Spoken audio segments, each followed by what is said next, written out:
وَلَوْ أَنَّ أَهْلَ الْقُرَىٰ آمَنُوا وَاتَّقَوْا لَفَتَحْنَا عَلَيْهِمْ بَرَكَاتٍ مِّنَ السَّمَاءِ وَالْأَرْضِ.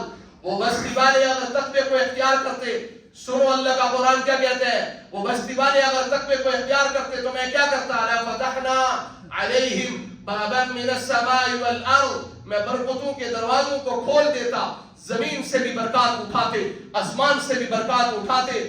مگر کیا کروں، میں دیکھ رہا ہوں آج پوری امت اللہ کی بغاوت پہ اتر آئی ہے، آج پوری امت اللہ کی نافرمانی پہ اتر آئی ہے، آج پوری امت اللہ کے سامنے کھڑی ہو گئی ہے. ارے میرے بھائیوں اور دوستو، ارے کوئی بڑے آدمی کے سامنے کھڑا نہیں ہو سکتا، ڈر جاتا ہے. کمزور آدمی پتہ نہیں ہے میرے ساتھ کیا کرے گا. میں اور آپ اللہ کے سامنے کھڑے ہو گئے ہیں. اللہ کہتے ہیں نظروں کو جھکاؤ، ہم نے کہا ہم سے نہیں جھکائی جاتی. اللہ نے کہا ان آنکھوں کے اندر حیا کا سرمہ ڈالو، ہم نے کہا نہیں ڈالا جاتا. اللہ نے کہا اس کانوں سے وہ سنو جو میں سنانا چاہتا ہوں، ہم نے کہا نہیں سنا جاتا. ہم رنڈیوں کے گانے سنیں گے، ہم قوالیاں سنیں گے، گیت سنیں گے، غیبت سنیں گے، جھوٹ کو سنیں گے. اللہ نے کہا اس زبان سے قرآن مجید کی تلاوت کرو، سچ بولو، دیانتداری کے ساتھ کام کرو. ہم نے کہا ان زبان کے ساتھ گانے سن بولیں گے اور کچھ نہیں آتا ہے. اللہ نے کہا یہ قدم میرے گھر کی طرف لے کر چلو. ہم رزگاہوں کی طرف لے کر چل پڑے ہیں، ہم سارے کے سارے ہی باغی ہو گئے ہیں. حضرت موسیٰ علیہ نبی السلام نے کہا یا اللہ، زمین والے بھی تیرے نافرمان ہو جائیں، آسمان والے بھی تیرے نافرمان ہو جائیں تو تو کیا کرے گا؟ اللہ نے کہا میری چراگاہوں کے اندر جو چروائے ہیں، جو چرتے ہیں، وہ 7 آسمان اور 7 زمینوں کو ایک لقمہ بنا لے اور پتہ بھی نہ چلے. وہ چرائیں گاہ کتنی بڑی ہوگی جن کے اندر اتنے بڑے بڑے چرنے والے چراگاہوں کے اندر، جن کے اندر وہ چراگاہوں کا عالم کیا ہوگا جو 7 آسمان 7 زمینوں کو ایک لقمہ بنا لے. ارے وہ اللہ کتنی بڑی طاقت والا ہے جس کی میں اور آپ نافرمانی کر رہے ہیں. کدھر جاؤ رہے ہو؟ لوٹ کے آ جاؤ واپس.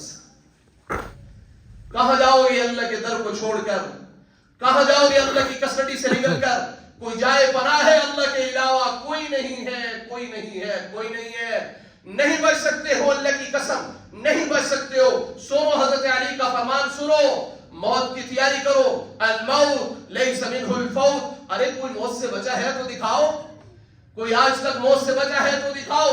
موت سے بچ جاتا تو فرعون بچ جاتا، قارون بچ جاتا، حمان بچ جاتا، ابو جہل بچ جاتا. کہاں گئے ہیں بڑے بڑے فرعون؟ اللہ نے پکڑا، زیر و زمین کیا، نام و نشان مٹا دیے. کہاں دھوکے میں پڑے ہوئے ہیں. میرے بھائی دوستو، اللہ کے بنو، اللہ کے بنو. ففروا الی اللہ، ففروا الی اللہ، ففروا الی اللہ، ففروا الی اللہ. دوڑو اللہ کی طرف، دوڑو اللہ کی طرف، دوڑو اللہ کی طرف. اللہ میری اور آپ کی توبہ کا منتظر ہے، اللہ میری اور آپ کی توبہ کا منتظر ہے. وہ اپنی رحمت کی باہیں کھول کر بیٹھا ہوا ہے، وہ اپنی رحمت کی باہیں کھول کر بیٹھا ہوا ہے ہمیں اپنے آغوش کے اندر لینے کے لیے، اپنی رحمت کی چادر کے اندر لینے کے لیے. آ جاؤ، آ جاؤ، آج مل کر توبہ کرتے ہیں. آ جاؤ آج اللہ کو مناتے ہیں. آ جاؤ آج کہہ دیتے ہیں جو پچھلی کی یا اللہ معاف کر دے. ہم توبہ کرتے ہیں، ہم معافی مانگتے ہیں. اللہ آج آنے والی صبح ہمارے لیے بہاریں لے کر آئے گی، آنے والی صبح ہمارے لیے خوشخبریاں لے کر آئے گی، آنے والی صبح جنت کی بشارتیں لے کر آئے گی. اللہ کو راضی کر لو. اللہ مل گیا تو سب کچھ مل گیا، اللہ نہ ملا تو کچھ بھی نہ ملا. اس اللہ کو راضی کر لو. اللہ نے اس امت کے اوپر، اس امت کے لاڈ اٹھائے ہیں. یہ تو بڑی لاڈلی امت ہے. اللہ نے اس امت کے لیے لاڈ اٹھائے ہیں. کیا کیا ناز و نخر نہ اٹھائے اس امت کے لیے اللہ تبارک و تعالی نے. 24 گھنٹے کا روزہ ہوتا تھا پہلے امتوں کے اندر، شروع کے اندر اس امت کے اندر بھی تھا.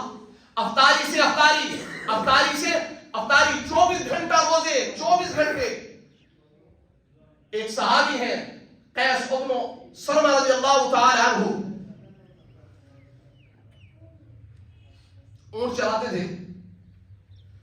واپس آئے، بیوی سے پوچھا کوئی افطاری کے لیے کوئی چیز ہے؟ تو بیوی نے کہا گھر میں تو کچھ نہیں ہے، تھکے ہوئے آئے ہو تو میں تمہارے لیے کہیں سے بندوبست کر کے آتی ہوں. یہ واقعہ ذرا جا کر سنیں گے.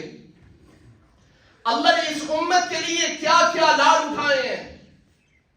تو کہنے لگے چلو تم ٹھہرو، میں پڑوسیوں سے پتہ کر کے آتی ہوں. تو گئی تو کیا تھا، اصول یہ تھا کہ آنکھ لگ جاتی اور دوسرا روزہ شروع ہو جاتا. جب تک کھاتے رہتے تب تک تو ٹھیک تھا, جیسے ہی آنکھ لگتی دوسرا روزہ شروع ہو جاتا. تھکے ہوئے تھے, بیوی تھوڑی سی لیٹ ہو گئی تو جیسے آئے تو دیکھا یہ تو سو گئے ہیں. بیوی نے کہا اے قیس تو ہلاک ہو گیا. انہوں نے کہا وہ کیوں؟ انہوں نے کہا تیری آنکھ لگ گئی, دوسرا روزہ شروع ہو گیا.